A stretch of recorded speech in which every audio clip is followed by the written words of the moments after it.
An Arduino, such as the Uno or Mega, uses a single-threaded microprocessor. The task scheduler library I'm going to present in this series of videos simulates multitasking without the use of interrupts.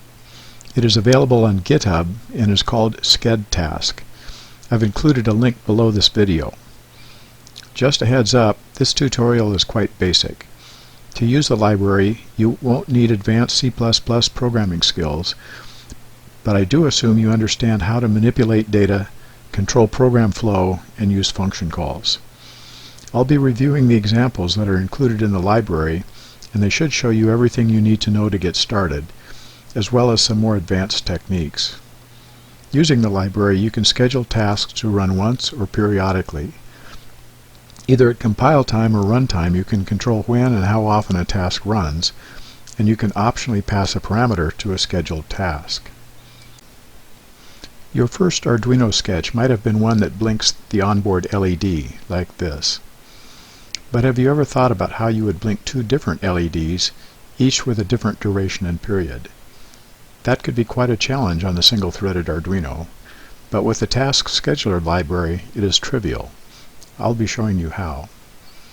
Here's a look at two LEDs flashing on a shield I had kicking around from a previous project. The top one is on for 500 milliseconds every 2 seconds. The bottom one is on for 200 milliseconds every 3 seconds. As you can see, they're blinking completely independently of one another. Here's an example of the onboard LED emitting a Morse code sentence at 13 words per minute. And finally, here's an example of an LED emitting Morse code at 5 words per minute and another at 12 words per minute. While these examples may not be very practical, I'll use them to illustrate how to use the task scheduler. You'll learn how to specify which scheduled task runs, when it runs, and how often. You'll also learn how to control scheduled tasks dynamically in your code at runtime. Let's get started. If you're already familiar with the Arduino, you know that there are two required functions in your sketch: setup and loop. Setup runs only once upon startup, followed by loop, which runs and then repeats.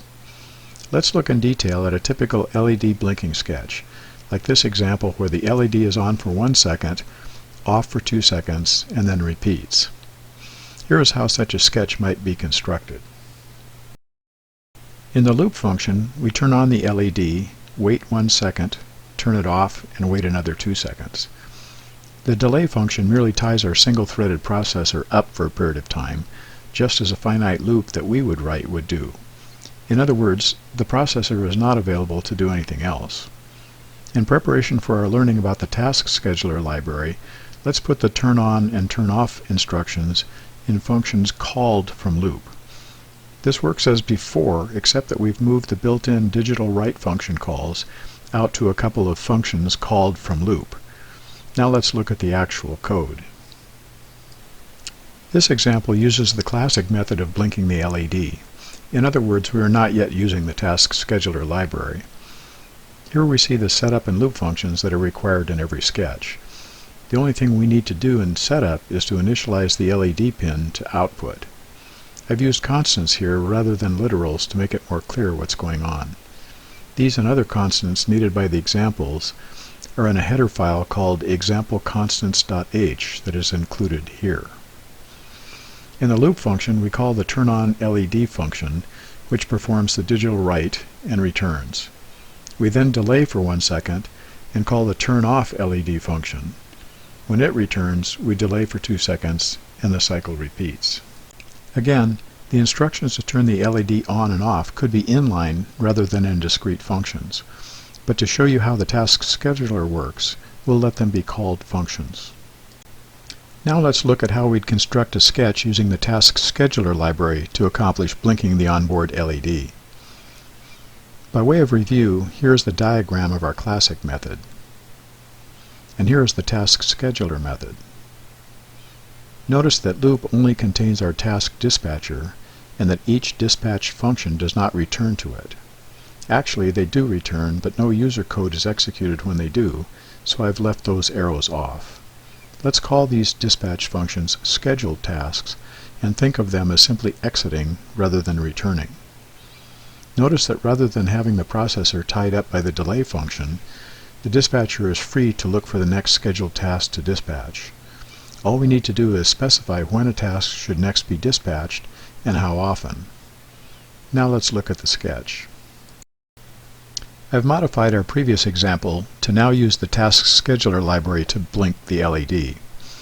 The first thing to notice is that I've removed the function calls from loop and replaced them with a single call to the Task Scheduler's dispatcher. I've also included two statements to define scheduled tasks. The first one we'll call onTask, and it specifies that the function TurnOnLED is to be dispatched immediately and every 3,000 milliseconds thereafter. The second statement defines the off task and specifies that the function TurnOffLED is to be dispatched 1,000 milliseconds from now and every 3,000 milliseconds thereafter. In C++ terms, these statements define objects that are constructed using three parameters, namely when to first dispatch the task, how often, and which task. As we've seen, all times used in the library are in milliseconds. The functions to turn the LED on and off are unchanged from our previous example. There are a couple of other things we need to add. In order for the compiler to understand what we mean by turn on LED and turn off LED, we need to forward declare these functions before we reference them in our SchedTask definitions. And finally, we need to include the SchedTask Library header file. That's all there is to it. We now have a sketch that will blink the LED for 1 second every 3 seconds using the Task Scheduler. I hope you're finding these tutorial videos useful. If you care to make a small donation to my PayPal account, I'd really appreciate it. See the notes below. In the next video, I'll demonstrate a second method to blink the LED using the Task Scheduler, and also introduce how we can modify scheduled tasks at runtime. In addition, we'll see how to blink two LEDs with separate durations and periods.